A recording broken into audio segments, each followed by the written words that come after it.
द्वापर युग में जिस प्रकार से देव योनियाँ जिस व्यापादरण वेद व्यास नारद आदि प्रत्यक्षतः मनुष्यों के साथ अपना वो संपर्क करते थे, उस प्रकार से अगर हम लोग चाहें कि अगर किसी प्रकार का देव सानिध्य हो, उसके लिए हमारा स्तर कैसा होना चाहिए, क्या यह संभव है? बैठिए। कलयुग के 2500 वर्ष तक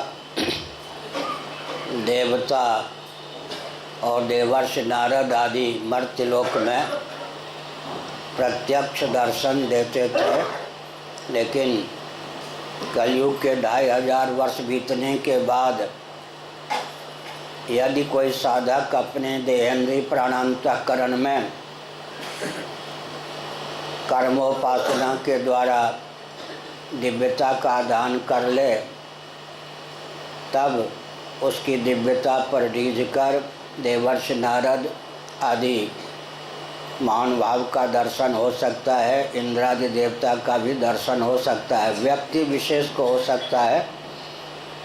सामूहिक रूप से देवता या देवर्षि नारद आदि किसी परिवार के पास आकर बैठ जाएं या समूह में आकर बैठ जाएं, ऐसा संभव नहीं।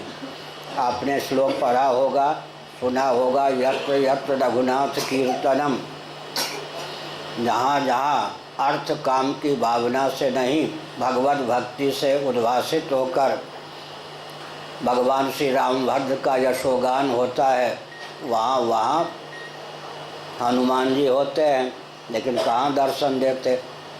तुलसीदास जी महाभारत की कथा में भी हनुमान जी एक वृद्ध का रूप धारण करके लाठी टेकते हुए सुनते थे। हनुमान जी कहाँ पहचान पाए। कालांतर में एक प्रेत के अनुग्रह से हनुमान जी अपने श्रोता के रूप में, कि तुलसीदास जी अपने श्रोता के रूप में हनुमान जी को देख पाए और पहचान पाए। इसका मतलब देवता आज भी आते हैं, जहाँ जहाँ भगवान राम का यशोगान होता है वहाँ से हनुमान जी अवश्य होते हैं, लेकिन दिव्य दृष्टि प्राप्त होने पर भगवान का या देवर्षि नारद आदि का या भगवान के भक्त पार्षद हनुमान जी आदि का दर्शन संभव है। निष्काम भाव से कर्मोपासना का अनुष्ठान करने पर अंगन्यास, करन्यास, भूशुद्धि, भूत शुद्धि, भगवान नामामृत का सेवन, शुद्ध आहार विहार के बल पर देहेंद्रीय प्राणांतःकरण में दिव्यता का दान करने पर देव दर्शन संभव है। देव दर्शन संभव है, इसका अर्थ है सजाति का सजाति के प्रति आकर्षण होता है। देवता किसको कहते हैं?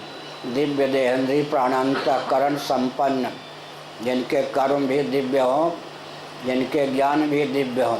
जब हमारे जीवन में देहेंद्रीय प्राणांतःकरण में दिव्यता का दान करने में हम समर्थ होते हैं, तो हमारा अंतःकरण स्वाभाविक रूप से देव दर्शन की क्षमता से संपन्न हो जाता है। और कोई प्रश्न?